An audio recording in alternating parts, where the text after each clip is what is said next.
one generation following termination and relocation for the sum of a population of very patient people, people who are accustomed to existing for 10,000 years at a time, to finally lose patience with a dishonest government. If you want to oppress people or colonize people, one of the first things you do is you confine them to an area like a reservation. Every Indian alive today is there because their ancestors survived the calamitous killing of people from 15 million down to 200,000.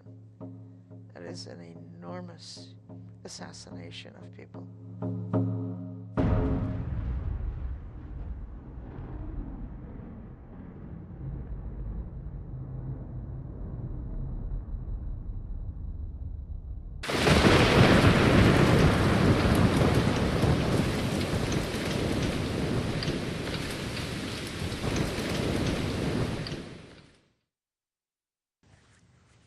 Hello, everybody. Welcome to another edition of Filmmakers Studio. I'm Steve Hahn. I'm Bren Arbeiter. Thank you for being with us today. We're excited to have as our guest Herb Greika, and we're going to be discussing his documentary, Taking Aim, the story of the American Indian movement. Herb, thank you for coming on. We appreciate it. My pleasure, and I'm so glad there's a program like this that can bring this media to everybody's attention. Sure. Yes, absolutely. First of all, thank you for coming in. Congratulations on your film. You have a very, very interesting background. Can you touch on it a little bit and talk about your background? Well, perhaps it started with a kind of a wanderlust going to Europe and spending time in 1958 in 16 countries, including Middle East, which was a little bit dangerous. My background is Jewish, and I went into countries that it was illegal to have that as a religion or a background interest, cultural interest, Damascus, Jordan, Turkey, and so forth. After that, I went to Army, spent some time in the Pentagon, working for Army intelligence, and then the world opened up for me as I went to New York for my advanced instruction at Pratt Institute. Wow, interesting. So from there, I started taking filmmaking. Even though my major was education, art education, because I knew there was a job at art education. But I had great teachers, Mr. Smallwood, for one, who introduced a wide world, including documentary, to me. Documentary usually wasn't on the list immediately. Right. It was theatrical stuff with great actors, great stories, great writers, and so forth. And here, documentary was simply involved with the truth. Right. But as it turns out, important truths. Right. And that's what ultimately attracted me to a nonfiction, a mode of bringing certain ideas. So your first intro into filmmaking was in college then? You Correct. took some college classes. Okay. Interesting. There's a small step before that. My father gave me an 8mm camera when I graduated high school. Okay. And although I use it, I think, for homey usage, Right. there were people who had 16mm stuff at the Art Institute in Chicago. Right. And they were doing things with animation, clay animation, live action. Right. And it woke me up to potential that was like a vitamin box, which had moving images and stories that would not evaporate when you shut it off. You could play it again. Interesting. So in your documentary, Taking Aim, you are telling us the story of the American Indian movement. Now, do you start from the origination in 1968 until today, or what time period do you cover? It starts in about 1968. There was a small group in Plymouth, Minnesota, a storefront, and they began to argue about the abuses that American Indians had received. And they suddenly stood up and said, no more. They didn't have an official name, and one woman said, let's call ourselves the American Indian Movement. And the others said, you can't use the word Indian. That was Columbus's who got lost in the ocean and bumped into a foreign land that he didn't know where the hell he was. And then somebody else said, wait a minute, Indian is the name that has is connected with the abuses that we have had, and it's going to continue as we succeed to pull our name and our tribe and our culture forward. So we're going to use it. Plus it had that wonderful acronym AIM. It gave them a sense of focus and even a sense of warfare, bow and arrow, and so forth. Yes. What inspired you to do the film? Can you talk about that a little bit? My marriage to Heidi, original name was Belcourt, and her uncle was the national director of the American Indian Movement, Clyde Belcourt, and another activist, Uncle Vernon.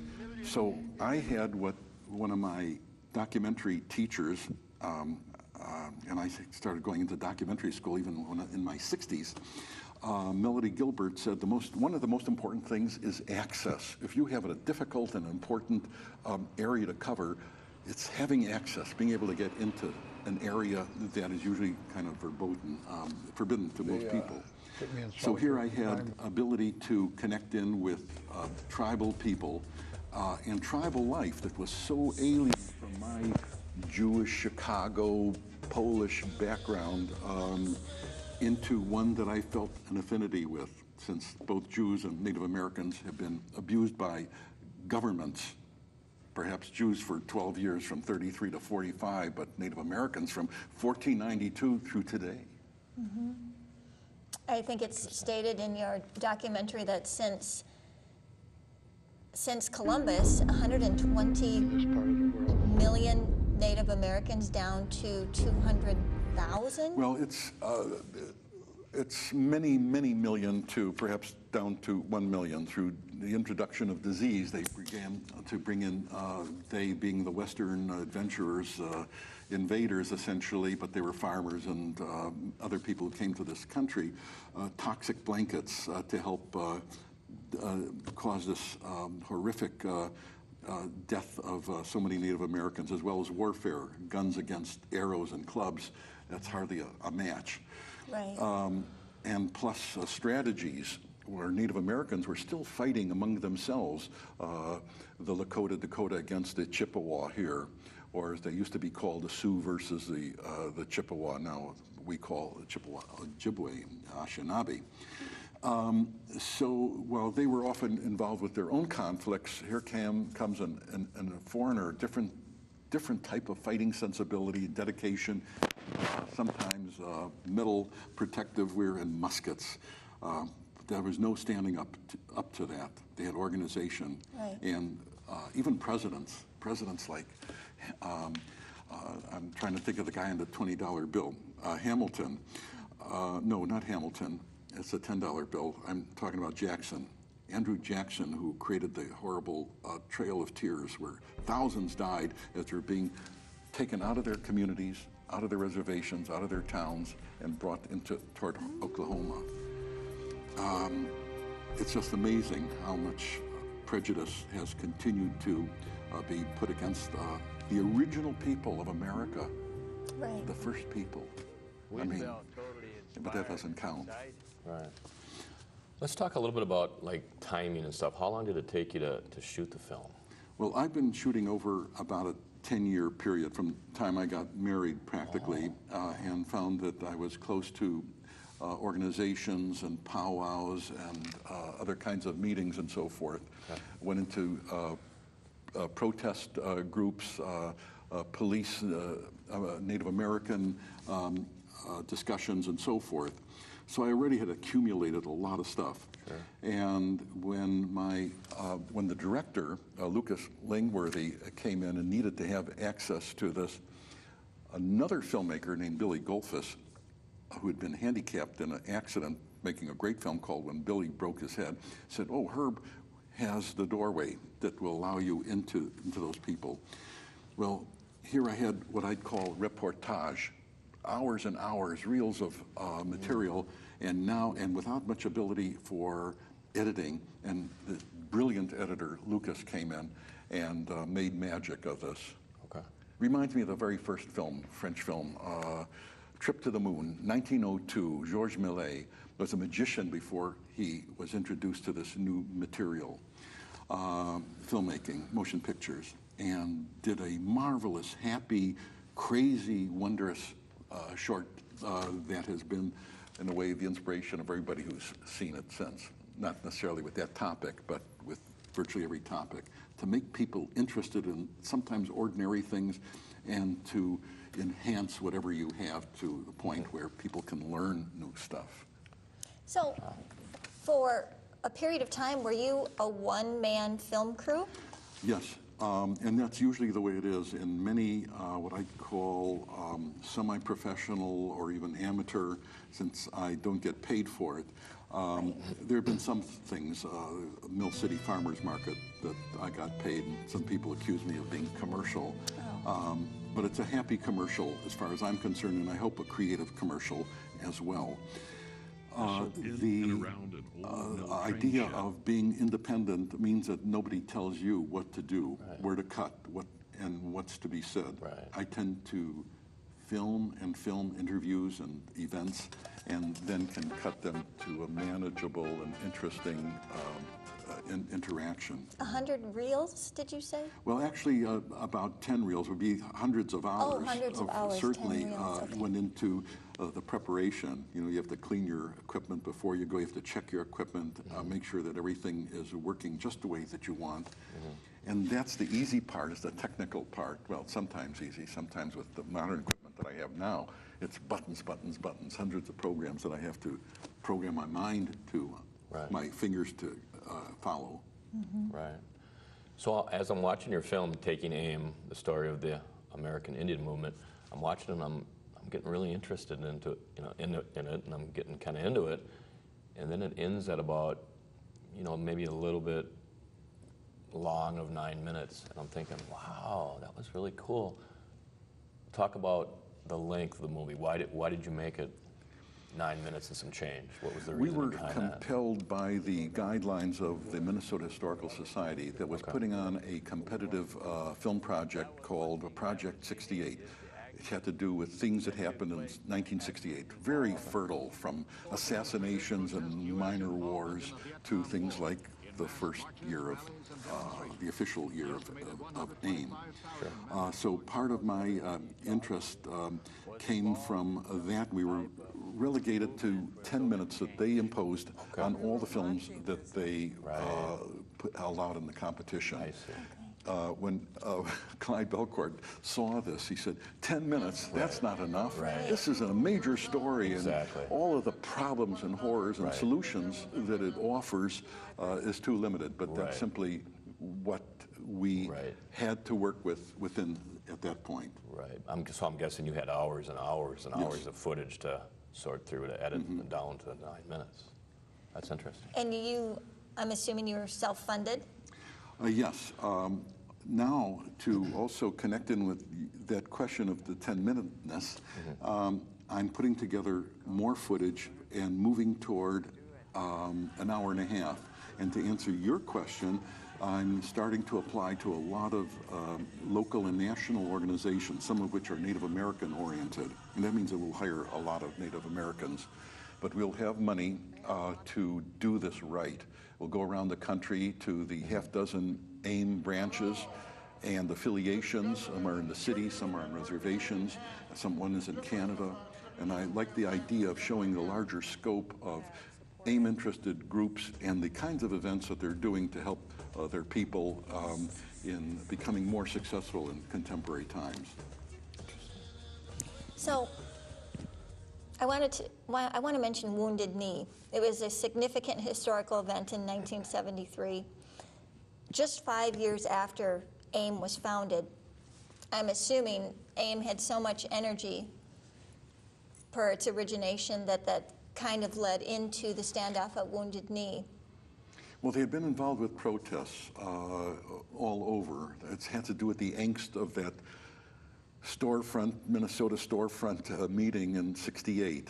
And so when they had been asked by people on the reservation in South Dakota to come in and intervene in the kind of bullying that the chief was doing, and with some help from the FBI, they were more than happy to become more national, that is, to move out of the Twin Cities and upstate Minnesota.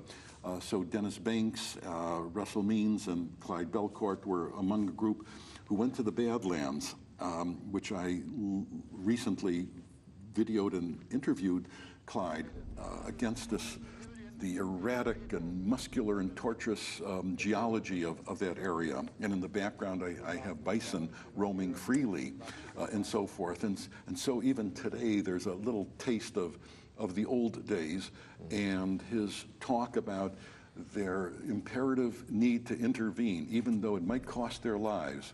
They knew that the opposition, that is the police at the reservation and the FBI, had not only major guns, but they had tanks. They had the army at their disposal and brought them in. It was a pretty emphatic situation that ultimately happened. Eventually about 3 Native Americans got killed. The first one name was Clearwater, which is kind of an interesting symbolic name for me. Perhaps I'll bring in another point about that a little bit later. It represents standing up after so much taking the whips and scorns of time, to misquote Shakespeare, that they weren't going to have it anymore. They're going to start to show that they were an entity to be dealt with, and they had ideas that should be implemented in terms of independence, strength, and a future. Well, there was a historical account of Wounded Knee, and the publisher made a note that the significance of Wounded Knee was to help bring forth the truth, to ultimately raise Native American people out of oppression and suppression. And is that part of what your goal is with Taking Aim? Yes, and that book, if it's the one I Buried My Heart at Wounded Knee by D. Brown, I'm still in the process of reading that. It is one of the most difficult books. It's like reading the Holocaust stories. Oh. It is so heart-wrenching. It's almost disabling, but in fact, Native Americans and myself have found it in a kind of a jujitsu way, that it makes us move into the battle to try to correct some of the vast wrongs that have been performed. Mm-hmm.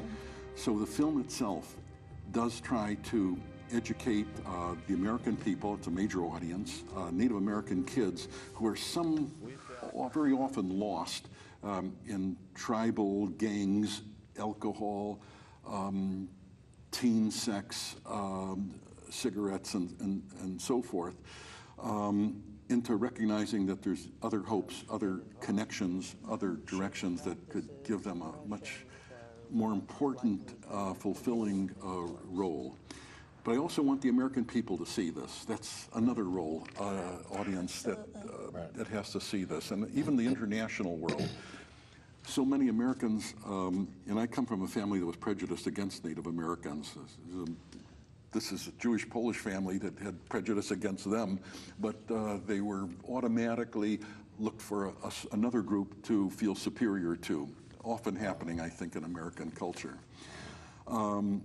And so they would look on only the drunken Indians, those that were overweight, diabetic, and obese, and so forth. Well, Indians are looking at these problems themselves, looking at themselves to try to start making corrections, and AIM is part of the group. Today, in the new film, we'll try to deal with housing, family assistance, legal help, and a number of other institutions that AIM is originated right here in the Twin Cities and is expanding throughout the country. Interesting. Let's talk a little bit about target audience. Obviously, the Native American community is one of your target audience, but who else? Who else do you hope to see your film? In a way, almost every group. I hope this will become on national television, sort of a PBS perhaps, or a similar wide channel. But I hope DVDs will take it to every community, Native American and otherwise, so that people can begin to re-ask themselves questions about their own prejudices. And I have my own. There are spots in I find myself saying, oh, that's too bad, as if I was free or somehow perfect, and none of us are. Right. but film can allow us to become re-educated and to have a larger picture so that we can become a little more successful in making choices to the roles that we have. And one of them may be in helping Native Americans through legislation, more medical help, emotional help, job help, and right now there are some groups that AIM has worked with that develop education for industrial jobs and then job placement. So it's really good in what they're doing now and will continue to do and expand. It's very, very interesting. Well, we're so happy that at one time you had an influence to move you to doing documentaries, because this is a beautiful truth that you are sharing with everybody, and we thank you. Thank you very much for giving me a platform. So your future works, you mentioned you're doing a segment on one of the Minneapolis farmer markets? I have done one on the Mill City Farmers Market, and because it started in a rusting old shed, 100 years old, across from the beautiful New Guthrie and near the edge of the Mississippi River. It had an environment that was so natural at the heart of Minneapolis. And because my wife Heidi has a Native American exhibit, that is to say a stall there, to me it's an exhibit. They're all exhibits. And if you get close enough to anybody and anything, you can begin to find out that illustrious quality that could be put into film and thus distributed to other viewers, other eyes and ears and hearts. Oh, so we can see that work now? Yes. Okay. Interesting. Real quick before we wrap it up, Herb, any interesting stories from, you know, when you were filming your film? Anything like just interesting or weird or kind of funny or anything happened that you might want to share with the audience? You know, it's all kind of interesting. Right, the whole thing is interesting. Again, Jewish, Polish, Chicago boy, entering into Native American is like going into a movie, with Indians. You know, my mother would say, "Don't act like a wild Indian" to me. So they only saw the negative part. So everything, when it has that kind of a newness, keeps you alert, keeps you fresh, and keeps you curious. And you're only as old as you are curious. So it breeds you enthusiasm and a further push to utilize, understand, and ultimately weave together the story, the ideas, the culture that you've luckily fallen into. Well, we all come full circle in our growth, and you've certainly shared that with us by the story you're telling. Yes. Thank you. Very interesting story. Thank you for coming in, Herb. We appreciate it. It's a great pleasure having you as our guest today. Make sure you guys watch this, Taking Aim, the story of the American Indian movement. I also want to remind everybody out there, if you have a film, or if you have a friend that has a film, or if you know someone that has a film, get a hold of us. We'll screen your film, and maybe you too, like Herb here, can come on our show and get some publicity for it. So thank you for watching the Filmmakers Studio. I'm Steve Hahn. I'm Bren Arbeiter, and until next time, we'll see you at the movies. We'll see you soon. Thanks for watching. Good job, bud. You really made it very easy.